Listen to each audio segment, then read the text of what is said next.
क्रम समर्पण में आपके साथ हूँ मैं प्रेम धारा, और हम चर्चा कर रहे हैं बहुत ही सुंदर श्लोक पर, जहाँ भगवान ने हमारे उन प्रश्नों का उत्तर स्वयं दिया है। जहाँ हम सोचते हैं कि कौन सा व्यक्ति सबसे महान है, कौन है जो महात्मा है, भगवान कहते हैं महात्मा और सबसे बड़ा व्यक्ति वो है जो भगवान के अतिरिक्त और कहीं किसी भी चीज में रुचि नहीं लेता। भगवान कहते भी हैं महात्मानस्तु माम पार्थु दैवीं प्रकृतिमाश्रिता भजन्ते अनन्य मनसो ज्ञात्वा भूतादिम अव्ययम।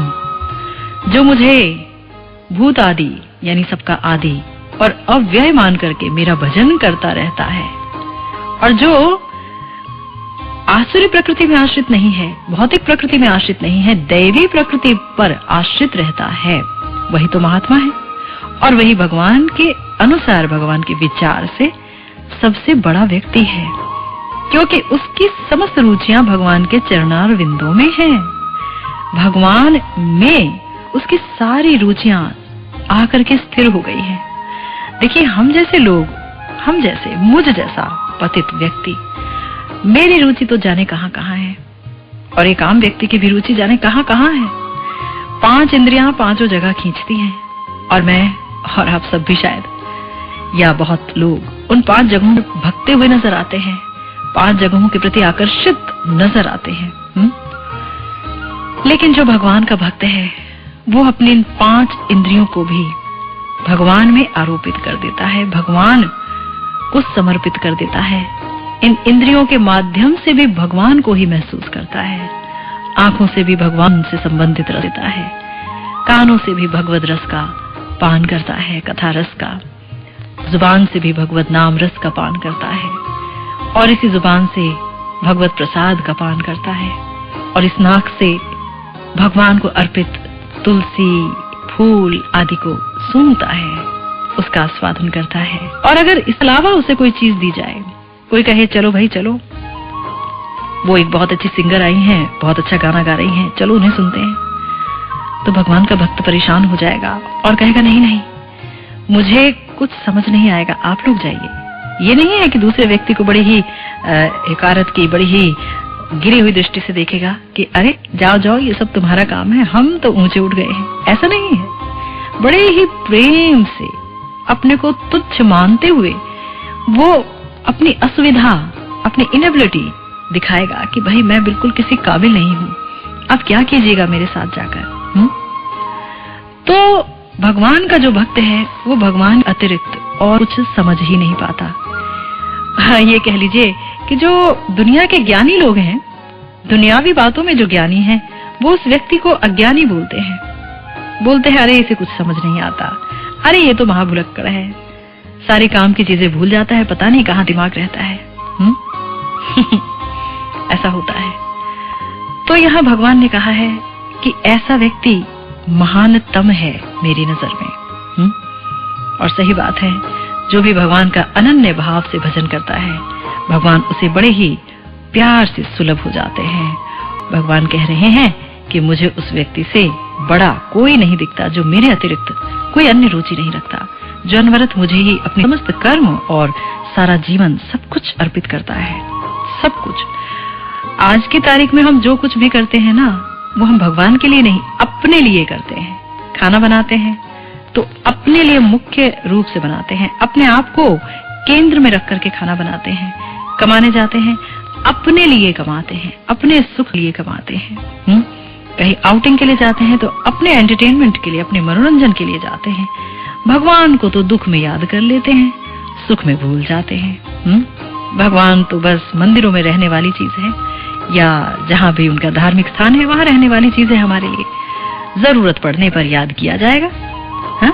जैसे कि सर्दी आ गई तो सर्दी आने पर गर्म कपड़े निकाले जाएंगे, गर्मी आ जाएगी तो फिर उन्हें वापस वहीं फेंक दिया जाएगा बक्से में। ऐसे ही हम भगवान का इस्तेमाल करते हैं, तो इसीलिए हमें भगवान की पूरी कृपा प्राप्त नहीं हो पाती, क्योंकि हमारे अंदर ये ख्वाहिश ही नहीं होती कि हम भगवान को प्राप्त करें, भगवान से प्रेम करें, भगवान के हो जाएं। बताइए भगवान भी क्या करेंगे, कैसे हमारे अंदर अपने प्रेम को डाल पाएंगे जब हमारी इच्छा ही नहीं। भगवान बहुत प्यारे हैं, हमारी इच्छा का सम्मान करते हैं। जब देखते हैं कि किसी की इच्छा है उनके पास आने की, तो उसके लिए सारी सुविधाएं उसे दे देते हैं। तो भगवान बड़े ही प्रेम से कहते हैं अपने ऐसे भक्तों के लिए जिन्हें वो मंतव्य मानते हैं, जिन्हें वो बड़ा मानते हैं, उनके लिए कहते हैं अनन्य चेता सततम यो माम स्मृति नित्यशः तस्याहम सुलभः पार्थ नित्य युक्तस्य योगिनः। जो अनन्य चित्त से, अनन्य मन से मुझे याद करता है, मुझे प्यार करता है, तो मैं भी उसे आसानी से सुलभ हो जाता हूँ। आसानी से, कोई ज्यादा मेहनत नहीं करनी पड़ती। तो देखिए, याद हम उसे करेंगे जहां हमारा मन लगा होता है। अगर हमारा मन संसार में लगा है तो संसार याद आएगा, तब हम अनन्य नहीं कहलाएंगे। और अगर हमारा मन भगवान में लगा है, सच में लगा है, और हम उन्हें सतत याद कर रहे हैं, प्रतिदिन प्रतिक्षण याद कर रहे हैं, तो क्या होगा? तो भाई याद करते करते करते करते करते हम भगवान के अनन्य भक्त बन जाएंगे और तब भगवान हमें सुलभ हो जाएंगे। भगवान कह रहे हैं नित्य युक्तस्य योगिनः, जो नित्य मुझसे युक्त होता है ऐसा योगी मेरा परम भक्त है, जिसके मेरे सिवा और कहीं रुचि नहीं रहती। तो बहुत ही सुंदर बात, बहुत ही सुंदर क्वालिफिकेशन, पात्रता भगवान बता रहे हैं अपने भक्त की, ऐसे भक्त की जिस पर वो पूरी कृपा करते हैं, और वैसे ही कभी हम भी हो जाएं, यही आशीर्वाद दीजिए आप हमें। तस्मान मयि अर्पिता शेष क्रियार्थात्मा निरंतरः मयि अर्पितात् मनः पुंदो मयि संन्यस्त कर्मणः न पश्यामि परम भूतम कर्तुः समदर्शनात्। मुझे उस व्यक्ति से बड़ा कोई नहीं दिखता जो मेरे अतिरिक्त कोई अन्य रुचि नहीं रखता, जो अनवरत मुझे ही अपने समस्त कर्म तथा अपना सारा जीवन सब कुछ अर्पित करता है। जीवन में भी अपने लिए नहीं सोचता कि जीवन में मुझे ये मिलना चाहिए या मैं इतने साल तक जिंदा रहूं। सब कुछ भगवान के भरोसे। जब तक जिंदा रखना है ठाकुर रख लेना, मेरा क्या है ना? जो चाहते हो कराना करा लेना, मैं तो बस आपके इशारे पर नाचना चाहता हूँ। कहते हैं ना कि फला फला बड़ा चालाक है, अपने इशारे पर सबको नचाता रहता है ना? और भगवान सर्वशक्तिमान है, फिर भी अपने इशारे पर सबको नहीं नचाते, जानबूझकर नहीं नचाते। वो हमारी स्वतंत्रता का सम्मान करते हैं। कोई अपनी मर्जी से उनके पास आना चाहे और कहे प्रभु हमने अपने आप को आपके चरणों में रख दिया, अब आप जो कुछ कीजिए, हमारा आप जाने और आपका काम जाने, हम को नहीं जानते। हम तो जैसे बिकी हुई गाय हैं, ऐसे आपके पास रहेंगे। आप जो करना चाहें करिए अपनी इस गाय के साथ, है ना? तो भगवान अपने भक्तों से बहुत प्यार करते हैं, इसीलिए वो वचन भी तो देते हैं ना, अनन्यश्चिन्तयन्तो माम ये जना पर्युपासते तेषां तभियुक्तानां योगक्षेमं वहाम्यहम्। और अनन्यश्चिन्तयन्तो यानी भगवान का अनन्य भाव से भजन, उनका चिंतन तभी होगा जब हम कुछ भी कमाएं तो उसमें अपने लिए लाभ की अपेक्षा ना करें, आशा ना करें। और ये बात कही है भगवान ने, मयि सर्वाणि कर्माणि मयि सन्न्यस्य मत्परः निराशीर निर्ममो भूत्वा युध्यस्व विगत ज्वरः, कि अपने सारे कर्म मुझे अर्पित कर दे और सब जगह से मन को हटाकर मुझ में लगा दे, और बिना किसी प्रॉफिट लाभ की आशा के कर्मों को मेरी प्रसन्नता के लिए कर, और जो कुछ भी करके तुझे हासिल हो उसमें मेरापन मत लाना, मत कहना ये मेरा है, मुझे इतना प्रॉफिट हुआ, एक बंगला बना, ये बंगला मेरा है, ये मेरेपन की मोहर लगा दी तूने तो गया, तब तेरा अनन्य भाव चला गया, तू खत्म है। हाँ, उसके बाद चाहे तू कितनी भी बार पासा हार कर, लेकिन जहां तूने मेरेपन की मोहरें लगा दी यहाँ वहां, तो वहां फिर तुम मेरे हो नहीं सकते, क्योंकि अभी तो तुम्हारा दुनियावी चीजों के साथ संबंध है, दुनियावी लोगों के साथ संबंध है, वहां मैं और मेरेपन का भाव है। तो उस मेरेपन के भाव के बीच मुझ भगवान से तुम्हारा मेरेपन का भाव कैसे लेगा? क्योंकि मैं तो इस प्रकृति में आता ही नहीं हूँ, मैं तो प्रकृति से दूर हूँ, मैं तो प्रकृति से अतीत हूँ, गुणातीत हूँ। और मुझसे जुड़ने के लिए तुझे भी गुणातीत होना पड़ेगा, तीनों गुणों से ऊपर उठना पड़ेगा, मैं और मेरापन यहीं पर छोड़ना पड़ेगा, सोचना पड़ेगा कि प्रभु जो मिला आपकी कृपा से मिला, इसलिए आपका है। जब ऐसे भाव तेरे अंदर जागृत होंगे तब तू मेरा कहलाएगा और तब मैं तेरा बन जाऊंगा, है कि नहीं? और आज के कार्यक्रम में आपने सुना कि जो व्यक्ति भगवान का पूर्ण भक्त होता है, शुद्धतम भक्त होता है, अपना सब कुछ भगवान को अर्पित करता है, अपना जीवन तक भगवान के नाम लिख देता है, ऐसा व्यक्ति ही भगवान के अनुसार सबसे बड़ा होता है। उससे बड़ा कोई व्यक्ति नहीं होता। और देखिए, ऐसे व्यक्ति में सारे गुण आ जाते हैं। चाहे दूसरा व्यक्ति सोचे कि अरे इसमें तो कोई गुण ही नहीं, पर भगवान ही बता देते हैं दूसरों को कि देखो इसमें कितने सारे गुण हैं। ऐसे ही यमुना नदी के तट पर एक दिन श्री कृष्ण मुरली बजा रहे थे। मुरली के मधुर तान से जनता मुग्ध हो रही थी। इतने में 16 श्रृंगार से सजकर पानी भरने वहाँ गोपियां आईं। कृष्ण भगवान को नमस्कार करके मुरली की तान सुनने लग गईं। साथ साथ ईर्ष्या के कारण सबके मुख लाल हो गए। भगवान ने पूछा, सब खुश हो रहे हैं किंतु तुम लाल क्यों हो रही हो? अधरावली को चबाती हुई बोली गोपियां, आपको प्यारी नहीं है, प्राणों से अधिक प्यारी आप मुरली को समझ रहे हैं, जो इसको साथ लेकर सोते हैं, कहीं भी जाते हैं हमेशा इसे साथ लेकर निकल जाते हैं। पर इस मुरली में तो अवगुणों का पार नहीं है। देखिए, ये निर्वस्त्रा नारी है, पोली है, आकृति से भी काली है। इससे हम कितनी सुंदर और मनमोहक हैं, फिर भी आप हम सबको छोड़कर इस मुरली को ही सर्वे सर्वा मान रहे हैं। ये सबके दुश्मन है। श्री कृष्ण ने उत्तर देते हुए कहा, चाहे मुरली पोली है, काली है, किंतु इस तरह ईर्ष्या करने से कभी भी ये अप्रिय नहीं हो सकती।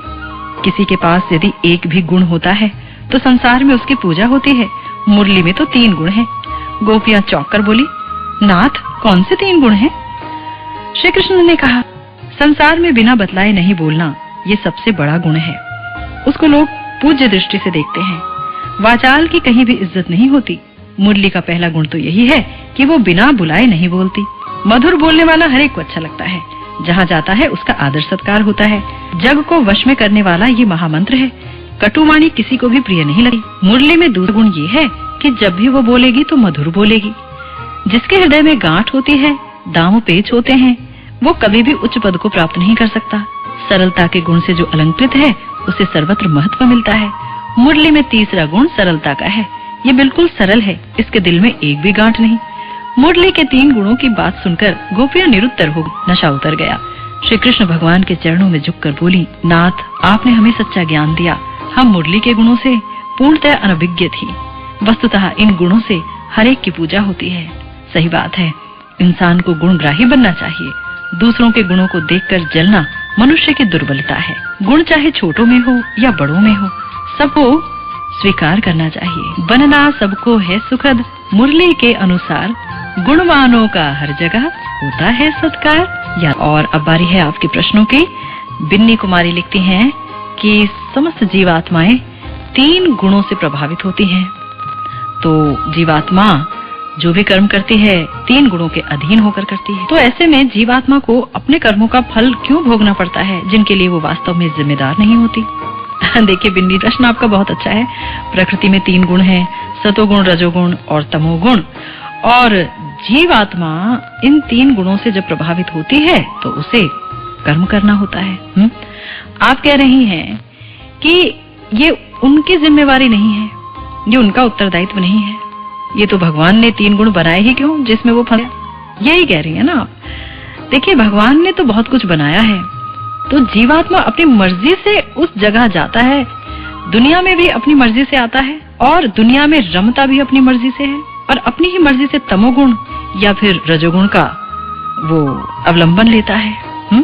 तो जब अपनी ही मर्जी से सारे काम करेगा और भगवान की कही बात पर नहीं चलेगा। भगवान ने कहा 3 गुणों से ऊपर उठो। भगवान ने कहा मन मना भाव मद भक्तो मध्याजी माम नमस्कुरु, मेरा मनन करो।